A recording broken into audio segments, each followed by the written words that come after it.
Hey guys, I'm Sun. I'm a privacy and security researcher, and you're watching The Privacy Guides. This is episode number 2 of the Bitcoin series. If you haven't watched the Bitcoin series intro, I'll link to it in the description. I would recommend watching that one first. Quick disclaimer, anything you read in the comments, that might be someone trying to steal your money or steal your crypto. So please be very mindful about that. And I am counting on all of the Privacy Guides community to flag anything spammy in the comments so that we get to keep this conversation going.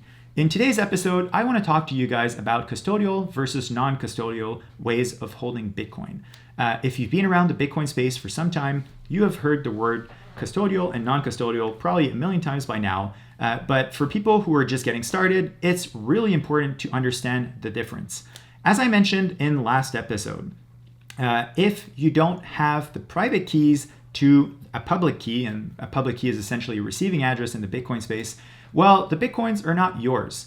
So say you're using PayPal or Square and you move fiat to Bitcoin and you have a Bitcoin balance on your app, these Bitcoins are yours based on a contract or an agreement with the supplier. They're not actually yours. And what that means is if ever that supplier gets hacked, or if ever your account gets frozen, well, you lose access to these Bitcoins. Usually, these types of platforms are called custodial exchanges. Another example of a custodial exchange is Binance. So I was actually running a few experiments on Ethereum recently, and I needed to buy some stable coins. And I decided to move some Bitcoin to Binance, which was really easy. And I then traded it or swapped it for Ether and for TUSD, and was very surprised when I learned that Binance charged about a $15 fee to move, crypto out of my Binance wallet. And that got me thinking. Those custodial exchanges are often very biased towards us leaving our, assets on the platform. And that's very dangerous. Compare this to ShakePay, for instance. ShakePay is a custodial exchange, but they really encourage us users to cash out as fast as possible. So given we need to go from fiat currency to Bitcoin, well, there are a few ways of doing this. Either you do it in the real world, establishing a relationship with other Bitcoiners, and then trading with them fiat in exchange for Bitcoin in the real world, in person. That is really the way that I favor. Well, that is great, but it's not something that is necessarily scalable, and it's not something you can do from home. And if you don't know anyone from the Bitcoin space, well, that can be kind of impossible. And that is where we kind of need on-ramp custodial exchanges or non-custodial exchanges. So we need ways to move fiat through, for instance, and interact e-transfer to Bitcoin. So when this is done in the context of a custodial exchange, what it means is you send them fiat currency and they will trade that for Bitcoin, adding Bitcoin to their ledger. And that ledger or those entries in the ledger are linked to your account, which means it's yours.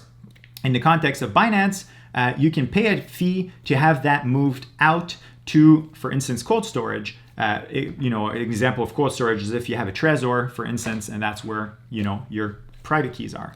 That said, Binance charges you for this, and that's where ShakePay is quite amazing. They do not charge to cash out, and I believe that is a really fundamental reason why they stand out as a custodial exchange. Another reason why ShakePay really stands out is they're supporting the Privacy Guides project and sponsoring this Bitcoin series. So this series would not be possible without them. ShakePay is a Canadian Bitcoin custodial exchange that allows Canadians to buy and sell Bitcoin. If you don't know about them, I'll link to them in the description.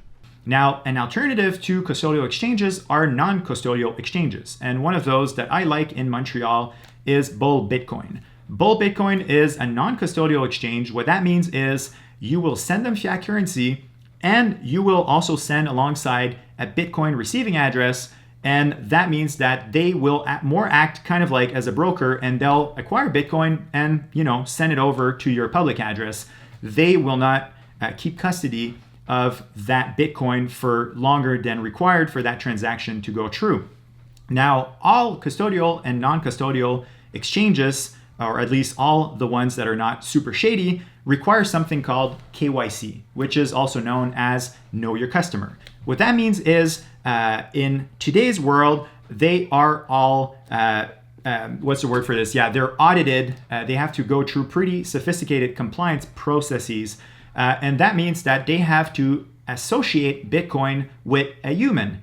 And that is done so that, money laundering can be fought and stuff like this. So that's actually one of the reasons why most Bitcoin nowadays is not at all anonymous, because a lot of it is being purchased in the context of KYC processes.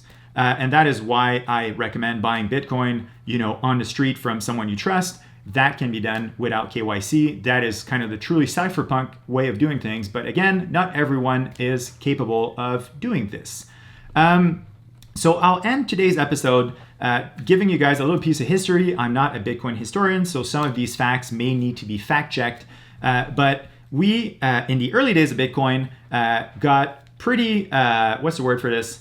Terrified when Mt. Gox, which was the biggest Bitcoin exchange, I think, in history, got hacked and lost $460 million worth of Bitcoin, which in those days was 850,000 Bitcoin. So if we adjust this to today's price, this is about $34 billion worth of Bitcoin. So a lot of people lost a lot of Bitcoin when this happened.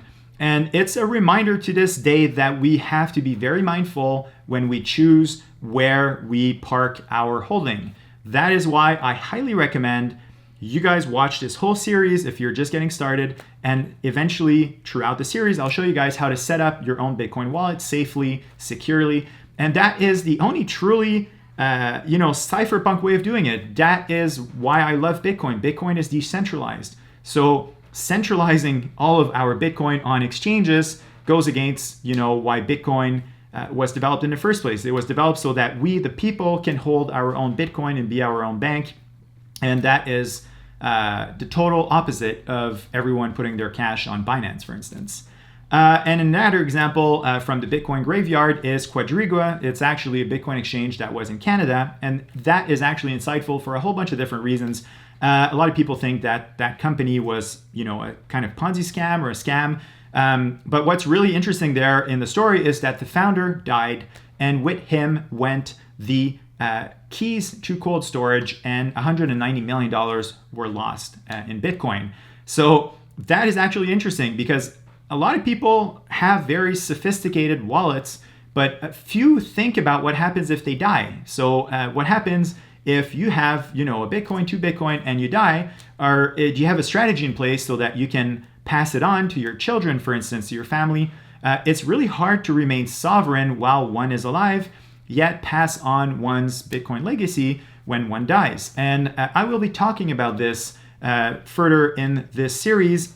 It's actually one of the reasons why I created that little piece of technology on the Raspberry Pi that can be used with Shamir secret sharing to create governance systems and essentially manage one's estate. So I will be talking about this later in the series. Thanks so much for watching. I will see you in next episode. Bye. Hey guys, I do consulting. If you guys need help to set up a really robust Bitcoin holding and you would like me to hold your hand, I can do that. So yeah, get in touch. I'll link to my contact page in the description. And by the way, thanks to everyone who has donated so far. This project is possible thanks to contributions of viewers like you. So all donations are put to work and allow me to do more of this, create more content. So yeah, thanks. Bye.